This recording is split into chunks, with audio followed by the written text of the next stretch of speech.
생활비 얼마 쓰신다고요? 자동차 뭐 유지비네 네, 뭐네 뭐 빼고, 보험료네 이런 거 다 빼고 진짜 순수하게 내가 생활하는 데 쓰는 돈은 50, 60밖에 안 써요. 적게 쓰시는 편이시죠? 어마무지하게. 네. 그러니까 사람들이 엄청 놀라요. 네. 50, 60 그나마 100을 쓰면 좀 많이 쓴 거예요. 에? 아니 근데 뭐 하시는데 평소에? 보통 이제 뭐 짜장면 사 먹고 사람들 만나고 부대찌개 먹고 그러니까 돈을 버는 건 네. 이 시스템만 이해하고 있고 이 시스템을 이용할 줄 알면 돈은 누구나 벌 수 있어요. 네. 근데 누구나 할 수 없는 게 뭐냐면 돈을 지키는 거예요. 아 버는 거랑 지키는 거랑 그쵸? 둘 다 잘해야 돈이 모이겠네요. 그쵸? 지킬 아니구나. 줄 알아야죠. 얼마나 많은 사기꾼들이 나한테 꼬이겠어요. 저는 이거 우리 멤버들은 다 봤는데 제가 이제 베트남에 딱 가면 오는 문자들을 제가 스크린샷을 찍어서 한번 보여줬었어요. 네. 도대체 어디서 정보가 새는지 모르겠는데 제가 딱 베트남 도착하는 순간 뭐 대표님 뭐 누구누구입니다. 누구 지인입니다. 50억 투자해 주실 수 있나요? 다 그렇게 문자가 와요. 이건 실제로 제가 스크린샷을 찍어서 다 보여줬어요. 몇 년 전에 받았던 문자까지. 만약에 뭐 지금 당장 이렇게 보여주면 이거 조작일 수도 있겠네 라고 하지만 몇 네. 년 전에 왔던 문자를 보여줬어요. 조작할 수 없죠 그런 그쵸. 거. 사람들은 내가 엄청 여자를 만나면서 뭐 무슨 미슐랭 레스토랑을 네. 다니고 엄청 비싼 돈을 쓸 줄 알지만 사실 그 여자친구하고 만나가지고 데이트를 할 때 저는 한 10대 한 5만원? 여자친구 있으시죠? 네 5만원? 6만원? 그러니까 당연한 걸 받아들이지 못하는 거예요 사람들이. 여자친구 만나가지고 밥값에 3만원만 쓰세요 4만원만 쓰세요 라고 했을 때 사람들은 어떻게 여자 만나요? 네. 왜 안 돼? 너무 당연한 거예요. 나 31살밖에 안 됐어요. 31살 남자가 여자를 만날 때 미슐랭 다니고 오마카세 다니고 이게 비정상적인 거예요. 물론 특별한 날 기념일엔 데려가 주죠. 그리고 제가 한번 난리가 났었던 영상이 있는데 네. 뭐였냐면 남녀 간의 데이트 비용 문제에 대해서 제가 영상을 만들었던 적이 있어요. 그때 제가 데이트 값은 그러니까 밥값은 무조건 남자가 내라라고 했어요. 왜? 너가 여자를 만난다는 게 뭐냐면 너의 여자한테 너의 라이프 스타일과 너의 경제력을 공유해 주는 거예요. 바치는 게 아니에요. 공유. 내가 어디까지 나의 경제력과 나의 라이프 스타일을 공유해 줄 것이냐. 의미가 다르죠. 나는 답을 제공해 주는 거예요. 너가 내 인생에 들어왔기 때문에. 인생에서 가장 힘들었던 일 시작할 때 시작할 때. 첫 걸음 떼는 게 제일 힘들다 그러잖아요. 네. 기본적으로 내가 뭔가를 도전하고 내 인생에서 뭔가 변환점을 맞이하고 싶다. 난 달라질 거다라고 선언했을 때 모두가 다 안 된다고 할 거예요. 네. 걔네들은 떡잎부터 다르다. 모두가 나한테 노를 얘기할 때 나 혼자 예스라는 마음을 갖는 게 제일 힘들거든. 세상에 혼자 남겨진 것 같아서. 근데 지금은 내가 이 정도의 가치를 보여주고 내가 이 정도의 가치를 쌓아올리니 내가 뭘 한다 그러면 사람들이 다 보는 줄 알아. 그런 가치를 부여하기까지가 되게 오래 걸리셨어요. 그렇죠. 내가 진짜 야망을 갖는 순간 내 주변에 있는 모든 세상은요 다 안 된다 그래요. 그 야망을 짓밟으려고 그래요. 어딜 가? 너 나랑 같이 평범하게 살아야지. 지금 뭐 일을 하면서 받는 스트레스, 하루도 못 쉰다는 거 다 상관없어요. 왜? 난 내 야망을 실현해 나가고 있어. 몇 살 때부터 성공의 궤도에 올라타게 되셨나요? 이거는 한 뭐 월 7, 800 버신 게 언젠지 고등학교 때. 고등학교 때. 인맥은 어떻게 만드나요? 인맥은 아까도 말씀드렸지만 시너지예요. 시너지. 뭐 이 사람과의 정, 의리 뭐 그런 것들이 아니라 시너지. 내가 너한테 어떤 가치를 내어줄 수 있고 너는 나한테 어떤 가치를 내어줄 수 있냐. 이게 정확하게 확립이 되고 서로가 서로한테 원하는 게 있다는 걸 인지했을 때 인맥이 돼요. 선택의 기로에 서 계실 때가 있을 건데 선택에 대한 두려움이 있는지 있으면 그걸 다루는 방법이 있으신지. 결국에 우리가 갖게 되는 두려움이 실패잖아요. 그렇죠. 실패를 했을 때 내가 잃게 될 것들 두려움이 전혀 없어요. 제가 제 멤버들한테도 이런 말을 많이 해요. 난 내일 당장 내 재산이 다 사라져도 무섭지 않다고. 왜?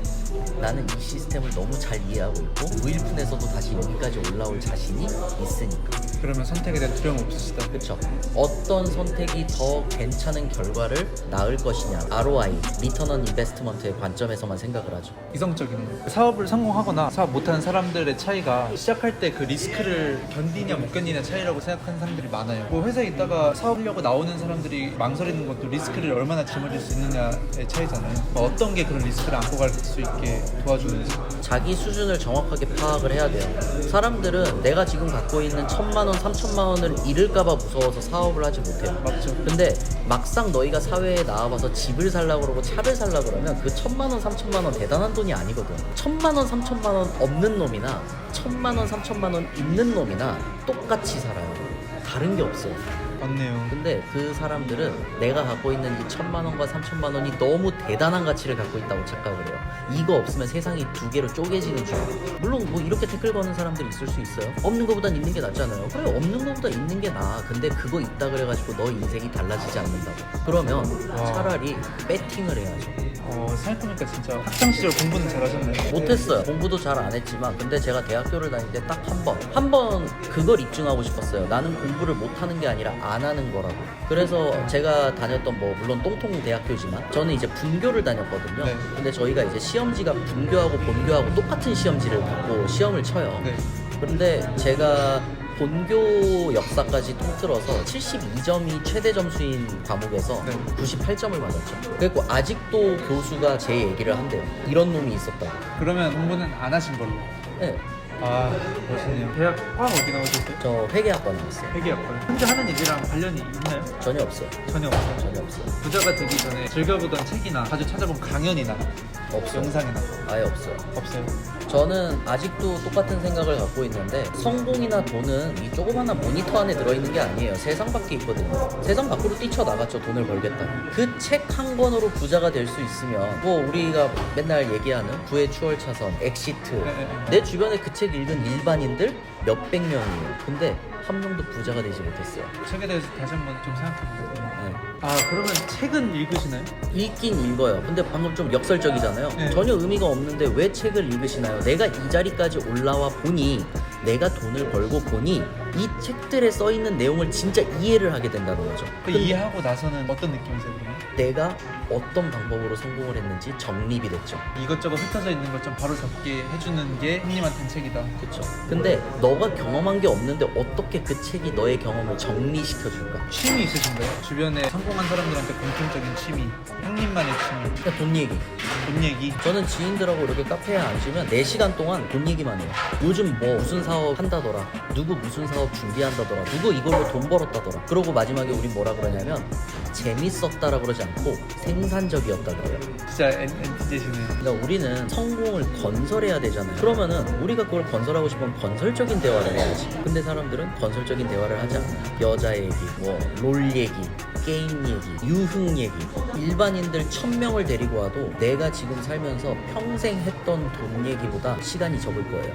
일반인들 1000명을 데리고 와도. 사람들은 야 PC방 돈 된대, PC방 차리는데 1억 든대. 나 1억 없어. 이게 돈 얘기인 줄 알아요. 그거는 초등학생도 하는 그냥 헛소리예요. 헛소리. 그게 진짜 돈 얘기가 되려면 그럼 내가 어떻게 이 1억을 모을 것이냐, 어떻게 무에서 유를 창조해서 유에서 부라는 사업을 할 것이냐, 그 계획을 얘기해야지. 계획이 없는 돈 얘기는 헛소리예요. 철저히 계획적으로. 그렇죠. 부자들은 행복하던가요? 일단 형님부터 행복하신가요? 행복. 글쎄요. 행복한지는 모르겠지만 일반인들보다 걱정은 덜하죠. 일반인들은 10,000가지 걱정을 할 때 난 1,000가지 걱정만 하니까. 근데 적어도 이건 다시 말하면 적어도 잡념이 적다는 거예요. 내가 돈 때문에 뭔가 쪼들리거나 아니면 뭐 어떤 것 때문에 막힐 걱정 안 해도 되니까. 그렇죠. 왜냐면 돈으로 해결할 수 있는 90%의 문제들은 다 해결이 이미 돼 있거든. 그 형님이 하시는 고민은 다 내가 앞으로 가야 될, 어떻게 가야 될지에 대한 고민만 있네요. 그렇죠. 어떻게 더 빨리 갈 것이냐라는 고민을 하는 거죠. 성장 속도가 진짜 빠르겠다. 그렇죠. 그 형님만이 갖고 있는 좋은 습관, 행동력 하나예요. 행동력이요. 내 주변에 정말 많은 부자들이 있지만 이 부자들이 다 똑같은 말을 해요. 저한테. 행동력 하나만큼은 널 따라갈 수가 없다. 행동력 하나만큼은 미친놈이다. 나는 돈 벌 수 있는 아이디어가 떠오르고 내가 이걸로 돈을 벌 수 있다는 확신이 든 순간 무조건 해야 돼요. 내가 속도를 늦추는 순간 뒤에서 누군가가 나를 추월해요. 속도를 늦추면 안 돼요. 그러면 형님만의 놓치지 않고 바로바로 행동할 수 있게 하는 그런 좀 뭔가 실질적인 그런 거 없을까요? 일단 생각이 들었으면 무조건 그날 처리하기. 차랑 집 말고 물건 사본 것 중에서 제일 비싼 거 가격. 파텍 필립 네. 시계. 파티 필립 시계. 네, 그때 11만 달러인가 주고 산 거. 그러면 한원 1억? 1억. 그 시계 잘 안 차세요? 아, 저 잘 안 차요. 왜 잘 안 차세요? 그냥 말 그대로 그냥 소장이에요. 저는 액세서리를 좋아했어가지고 그래서 제 인스타를 들어가봐도 어릴 때 시계 샀다고 사진은 있는데 네. 찬 사진이 없어요. 찬 사진이 없어요. 그냥 냅두는 거죠. 그냥 소장만. 어차피 가치는 올라가니까. 나중에 한번 구경할 수 있으면 좋겠다. 아, 핫벌과 수입의 상관관계. 제 주변을 봐도 전혀 상관없어요. 전혀까지 할 정도로 상관이 제 주변에 대졸자들 많아요. 대부분 다 사이버 대학교 졸업했어요. 돈을 벌고 나서 대학교 졸업장 하나는 있어야겠다 해가지고 사이버 대학을 들어가서 졸업했어요. 우리가 뉴스를 보면 대부분 다 하버드 졸업한 사람, 옥스퍼드 졸업한 사람들이 성공한 사례가 나오지 대학을 졸업하지 않은 사람 중에 성공한 사람의 사례가 나오지 않아요. 그래서 사람들은 대학을 졸업해야지 돈을 버는 줄 아는 거예요. 네. 대학교는 말 그대로 그러니까 처음에 공교육 시스템이 어떻게 생겼냐를 알면 되거든요. 공교육 시스템이 왜 생겼냐면 나폴레옹이 전쟁에서 지고 나서 생겼어요.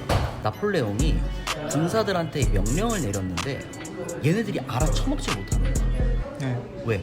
교육이 안 돼 있으니까. 그래서 나폴레옹이 전쟁에서 지고 난 다음에 공교육 시스템을 만들었어요. 그럼 이 교육이란 게 도대체 왜 탄생했냐? 국가에 헌신할 수 있는, 국가에 소비될 수 있는 그 소비재를 만들기 위해 생긴 게 공교육이에요. 근데 공교육을 우수하게 마치면 지배를 할 수 있다? 전혀 아니죠. 애초에 공교육이라는 것 자체부터가 부자를 만들려고 만들어진 게 아니에요.